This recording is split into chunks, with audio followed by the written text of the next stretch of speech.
এবাৰ থিয় হৈ দিব দিওঁ নেকি দিওঁ না এবাৰ থিয় হৈ দিয়ক হে কোনো বোলে দেখা নাই হা বৌ আছে ক'ত আছে নো গালি পাৰিব নেকি বৌটোৱে ক'ত আছে বৌ মাজত সোমাই আছে মাজত আছে দেখা নাপায় ইমান লাজ কৰে দেখছি ভয়ো খাইছে কিন্তু দে বাইদেউ ক'ত আছে হে মাজত সোমাই আছে বোলে উঠি দিবা দিছো নেদে তিৰি কেইটাৰ কাৰণে তিৰি মেন না তিৰিত ভয় খাই আছে দেখছি দাদাইও অৰুণাদে পইচা নিদব না সেইকাৰণে হৈছে নাই সেইকাৰণে ভয় খাইছি নুঠো ভাবছি দে হা কি হৈ আছে লৰাও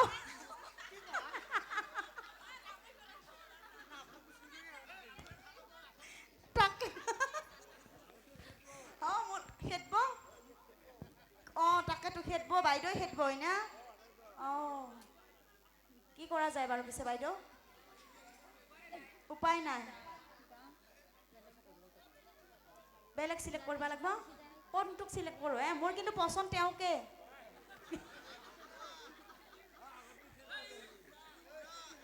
এওঁ লগ যাব দিব নেকি এওঁকো ভাল কিন্তু বেয়া লগা নাই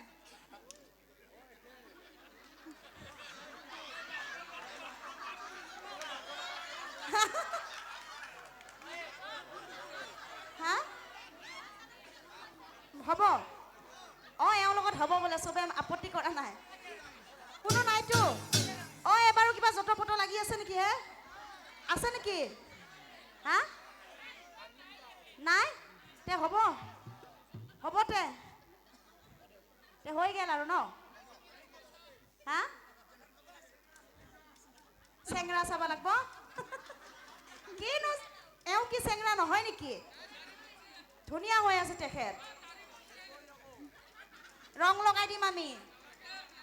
ৰং লগাই দিম হ'ব এতিয়া আমি নামটো তাৰ গুচি যাওঁ ন আৰু এনেকৈ নাচি বাগি থকাৰ সময়তেই অগস্ত্যমুনিয়ে সভাসদক চাই কৈছিল কি কৈছিল ৰাইজসকল আপোনালোক সকলোৱে ৰামক শ্ৰেষ্ঠ বুলি প্ৰশংসা কৰি আছে মই কিন্তু ৰামক শ্ৰেষ্ঠ বুলি নকওঁ মই কিন্তু লক্ষ্মণকহে শ্ৰেষ্ঠ বুলি কওঁ কথা শুনি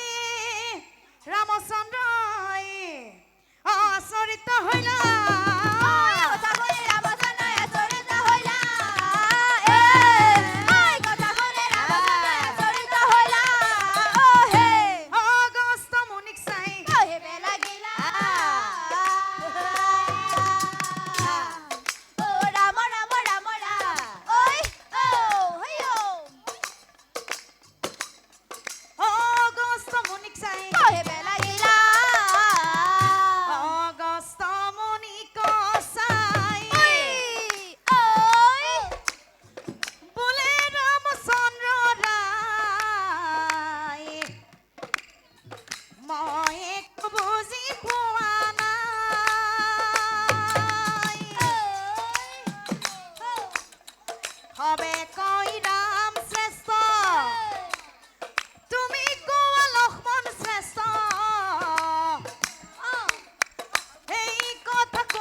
ৰামচন্দ্ৰক চাই কৈছিল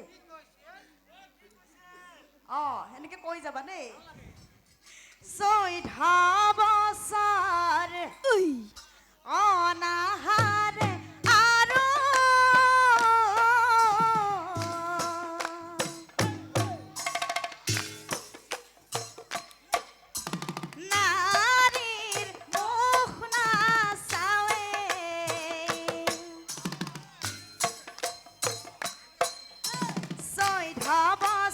টোপনি না মাৰে যিটো জানে লংকা জয় কৰিবলৈ পাৰে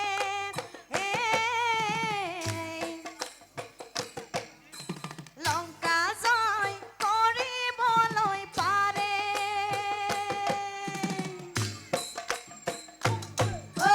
সৈধা বছৰ নাহাৰে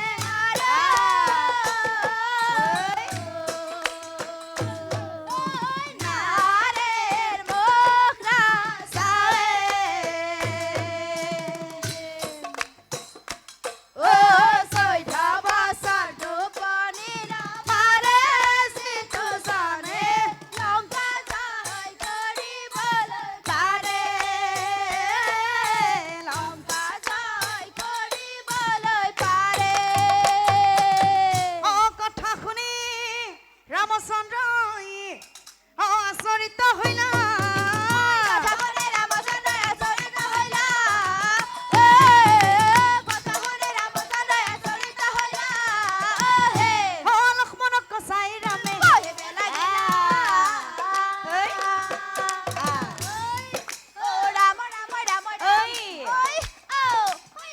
ৰাম লক্ষ্মণক চাই ৰামে কহিবে লাগিলা ভাই লক্ষ্মণ অগস্ত্য মুনিয়ে কোৱা কথাবোৰ সঁচা নে মিছা আৰু তেতিয়া লক্ষ্মণে কান্দি কান্দি কান্দি কান্দি ৰামৰ চৰণত ধৰি কৈছিল কান্দি কান্দি লক্ষ্মণে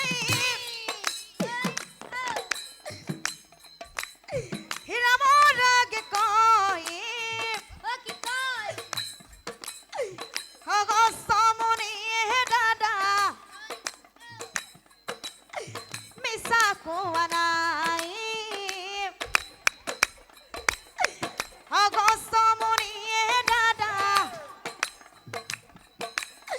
মিছা কোৱা নাই ঐ গালে গালে লক্ষ্মণে ৰামৰ আগে কয় অগস্ত্য মুনিয়ে দাদা মিছা কোৱা নাই অগস্ত্য মুনিয়ে দাদা মিছা কোৱা নাই অগস্ত্য মুনিয়ে যদি মিছাই কোৱা নাই তেনেহ'লে কোৱা ভাই লক্ষ্মণ মইতো তোমাক নিজ হাতেৰে ফল দিওঁ সেই ফলবোৰ তুমি কি কৰা হয় দাদা আপুনি ফল নিয়ে আৰু মই হাত পাতি লওঁ আৰু সেই ফলবোৰ কি কৰোঁ জানে দাদা আমাৰ আশ্ৰমৰ পিছফালে থকা সেই প্ৰকাণ্ড গাঁতটোত মই পেলাই দিওঁ এইবাৰ কোৱা ভাই লক্ষ্মণ সেই 14 বছৰে কোনোদিনেই তুমি নাৰীৰ মুখ দেখাই নাছিলানে নাই দাদা নাই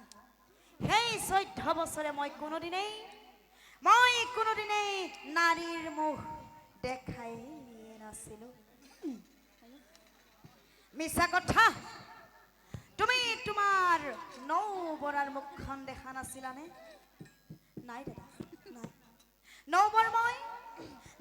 মই সদায় ভৰি দুখনহে দেখিছিলো এইবাৰ কোৱা ভাই লক্ষ্মণ সেই 14 বছৰে কোনোদিনেই তুমি টোপনি মৰাই নাছিলানে নাই দাদা নাই সেই 14 বছৰে মই কোনোদিনেই টোপনি মৰাই নাছিলো তেনেহ'লে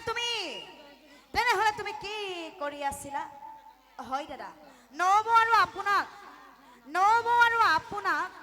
আশ্ৰমৰ ভিতৰত শুবলৈ দি মই সদায় বাহিৰত ধনুকাৰ লৈ ৰখি আছিলো কথা শুনি ৰামচন্দ্ৰই আচৰিত হইলা কথা শুনি ৰামচন্দ্ৰই আচৰিত হইলা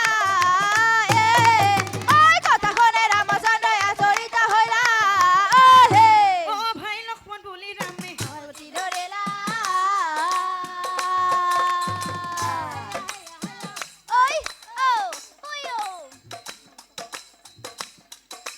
ভাই লক্ষ্মণ বুলি ৰামে ধৰিলা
কৈ থৈছা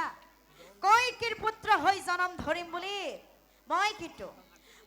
কিন্তু কৈকীৰ পুত্ৰ নহওঁ জানিবা নিশ্চয় অৰামে বোলে ভাই লক্ষ্মণ অচিন্তা ৰে বা